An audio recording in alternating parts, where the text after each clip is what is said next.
At the start of the pandemic, there were so many conversations within the design community, within the architecture community about how those skills could be put to use. We were really inspired by the mutual aid efforts that were cropping up all over the city. We decided that we were going to partner with communities who weren't able to access the resources that they needed to reopen safely. And as soon as we had the community partners, within like 6 weeks, we had around 70 firms who said, we want to help, put us to work. We, as the design community, went to these neighborhoods and asked them how we could help.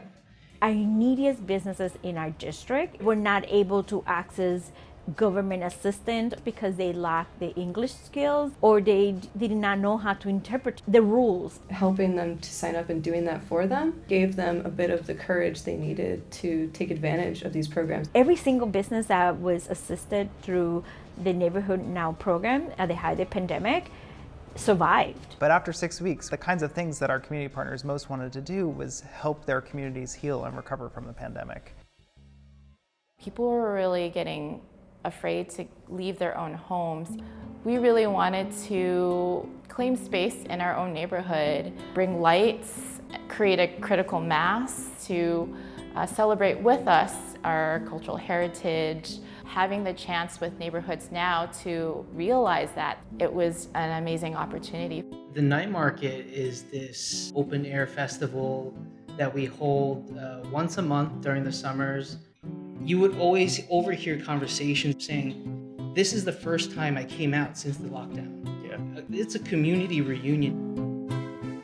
Brooklyn Business Center. Their ultimate goal was to bring more traffic to their local businesses. This initiative called Backyard Tourism, it comprises of self-guided walking tours curated by community organizations. And those walking tours pair points of interest based on music, arts and culture, history, with local businesses along the way.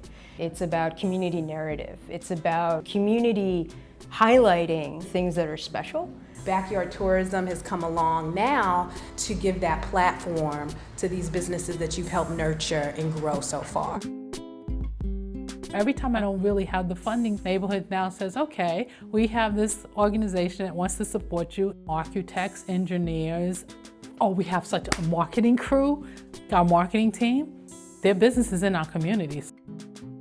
Our community has always been made up primarily of small moms and pop stores. We really wanted to find out exactly where they were post-pandemic. So we're looking at an assessment that the Neighborhood Now team is doing for us. We found a lot of things in the needs assessment. Public space was a big one. So Neighborhoods Now put together a multidisciplinary team so that we could all work together on a public realm and retail improvement district plan. Neighborhood Now is allowing us to do the work that by ourselves we could not do, to then leverage dollars that will actually implement some of the strategies.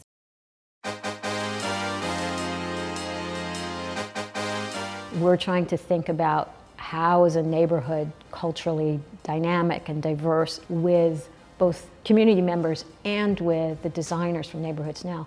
We tried to imagine what could we accomplish in 20 years from now. The theme of that became how public spaces might be activated in creative ways. Just that process of being able to look at something and say, oh, wow, it could be that, creates momentum, motivation.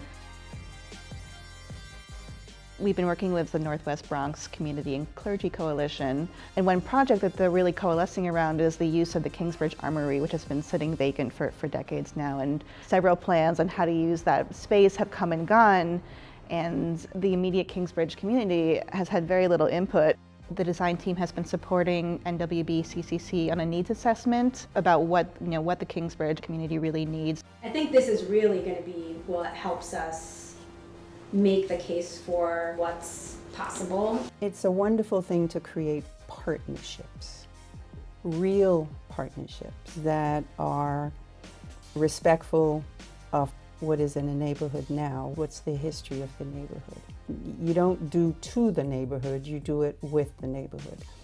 People think that certain communities don't deserve certain things. And our job as architects is to always fight for the fact that they do. When it comes to city planning, a lot of time it's coming from top down, but through this kind of interventions, people will study to learn how to make their needs heard.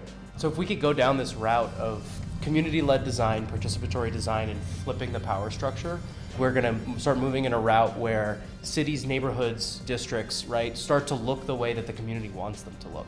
And I think the work that we have done over the last 3 years, it shows the impact that bringing those resources, those partnerships, can truly have in helping a community survive and thrive.